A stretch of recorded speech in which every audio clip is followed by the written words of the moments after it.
Hi there. This is just a small video to document some of the tips that I have to share with you with regard to installing the SW-Motech crash bars on the BMW R1200RS.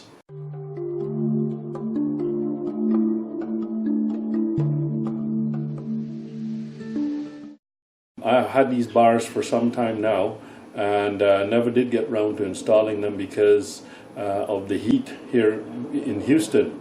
Right now in this garage is probably about heading for 90 degrees, so the video would be very long. It is not one of these step-by-step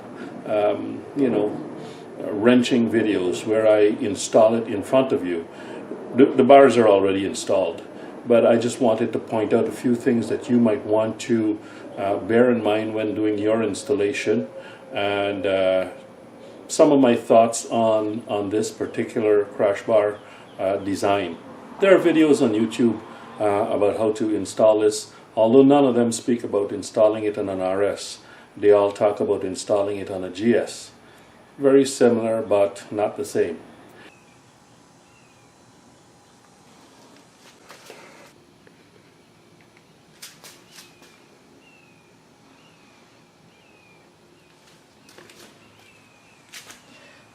As you can see, it's installed. This is the right side of the bike. Bars are on. This is how it looks from above. I was looking for a flat piece of wood or board that I can place to simulate the ground for when the bike is leaned over, but I don't think I have something readily available, so sorry about that. But as you can see, there's access to the valve cover. There's good clearance all around, and since there's so good access, if you don't fall on a nice flat surface, you could get some protrusion in between the bars and still damage the cover. But that is the case with any crash bars.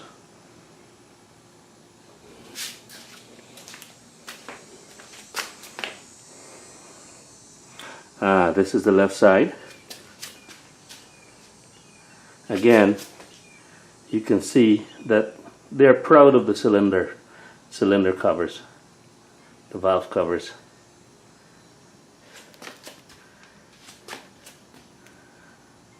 Good access to work on the taking off the valve covers.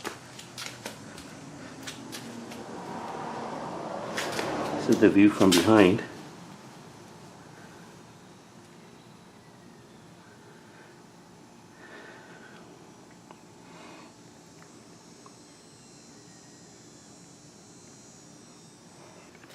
So, looking at the instructions, let's grab the instructions here. I've only got one hand free, so bear with me. I'm going to put the instructions up a little bit better, a little bit clearer in the video. But as you can see, there are lots of bits. Lots of parts. Okay, so you're well advised to lay them out very carefully.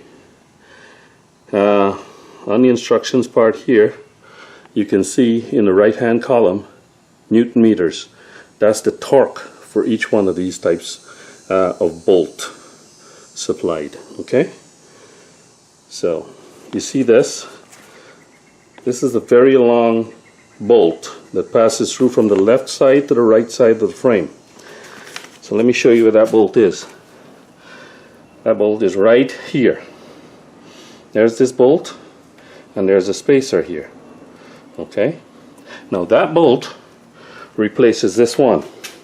This one went right through from this side, the left side of the bike, right through to the right with nothing installed.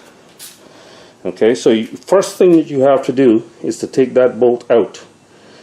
You take that bolt out, you can notice here on the bolt, on the threads, there's thread locker there. So it could be a little bit of a chore to take that off. I had to borrow a friend's breaker bar to put enough leverage on the bolt, on the nut I should say, to get it off.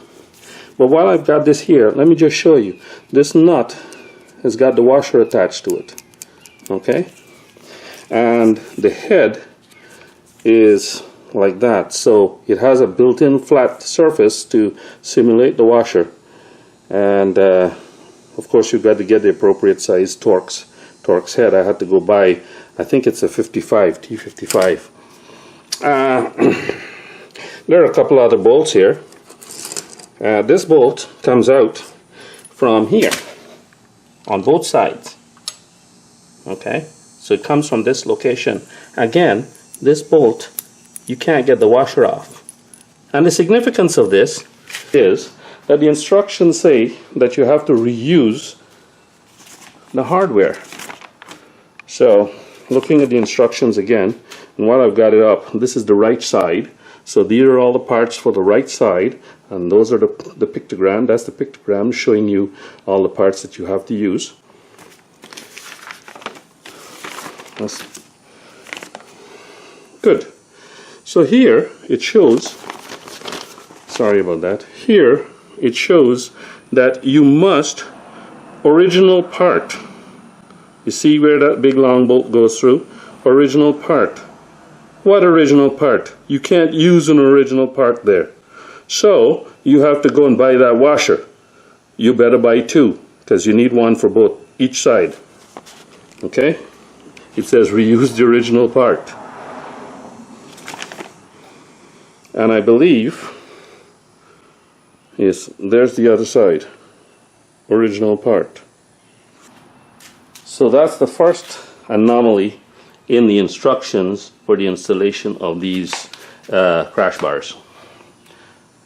You can't use the original washer over there. Other than that, it's a simple, straightforward installation.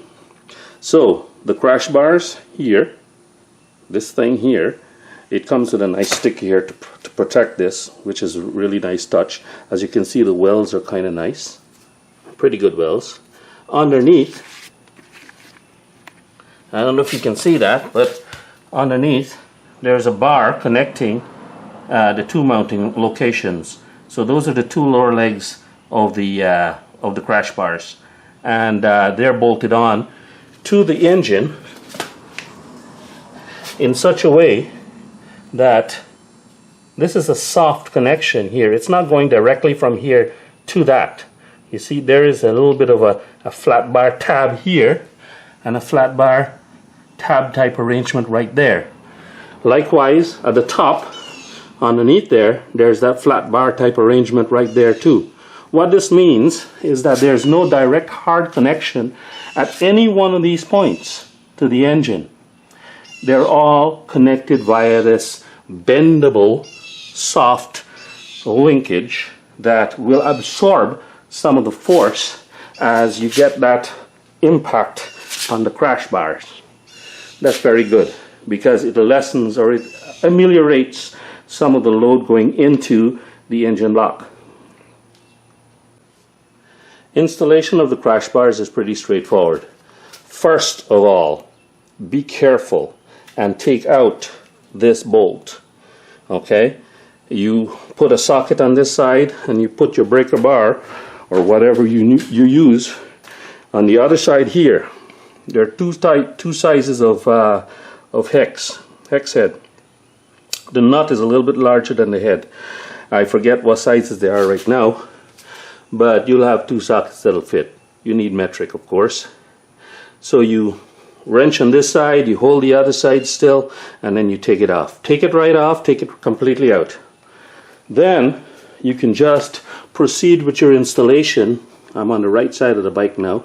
Proceed with your installation by undoing all of the nuts, all of the bolts I should say, which are all Torx, and replacing them with the supplied hex head bolts.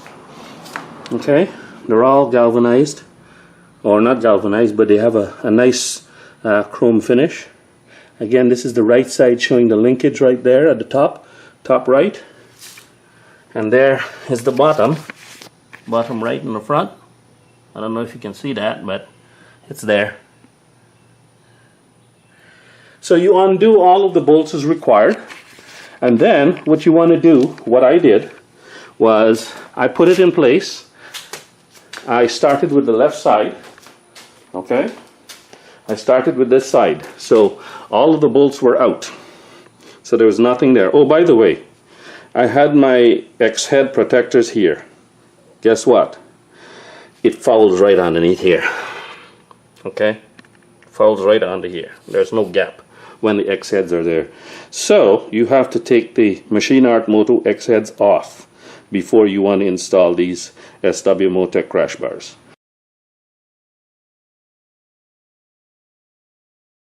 Bummer. I kind of wanted both of them on, so that if there was a rock or something in between here, it would protect this. But right now, I'm hoping that anytime this falls down, it's going to fall down on something flat. Okay, so all of the pressure would be on the outer part here. But anyway, you take all the bolts off, and then you make sure that you've got all the bolts for those locations on the bike. Okay, and then you catch this one here. You put the bolts through here, right, to hold it up, and also on this one here. The two of them are going to go straight into the bike. You don't have the linkages like here, up and above and below in the front. Then you simply take your time and assemble all of the linkages as they show you in the instructions, not too hard, and then snug them all up. Do not tighten anything up at this point in time. Do not tighten up to the specified torque. Okay? Then you come over on this side, do the same thing. Put the bar in place, put it on top, you know, make this connection, make that connection, and that'll hold it more or less in place. And then you fit these links in place properly. Snug everything up, and once you've got everything snugged up, give it a good shake, hold on to the bar, give it a good shake, make sure everything is all tight, snug, and then you consult your instructions here. Find each one of these bolts and find the appropriate torque for them. Use the torque wrench and go around systematically torquing everything up. That's it. It's as simple as that. It's a simple, straightforward installation. But like I said, the two main points, or three main points I wanted to impart were that A, you can't use the Machine Art Moto X heads. B, you have to exert considerable force to take that off. And you want to make sure before you start anything, before you start any installation of this crash bars, you want to make sure that that thing can come off. Make sure you've got the right tools beforehand and that you can take that bolt out. Once you can take that bolt out, you can install the whole crash bar system. So that's the other point. And the third point that I wanted to mention was, of course, this crap, that you have to reuse that part. You can't. Okay, there's no part to reuse. That's it for the installation of the SW-Motech crash bar system. And like I said, this is how it looks from above. As you can see, it sticks out. This is kind of ugly as far as I'm concerned. I don't like crash bars. I always hated them. Truth be known, I don't particularly like the boxer arrangement either, with these two great cylinder heads sticking out. However, from an engineering standpoint, you know how the boxer is. I don't have to. This is not a video about extolling the virtues of the boxer engine, but the boxer is what it is, and it's got character, and the engine heads stick out. And as such, they're two great big sliders.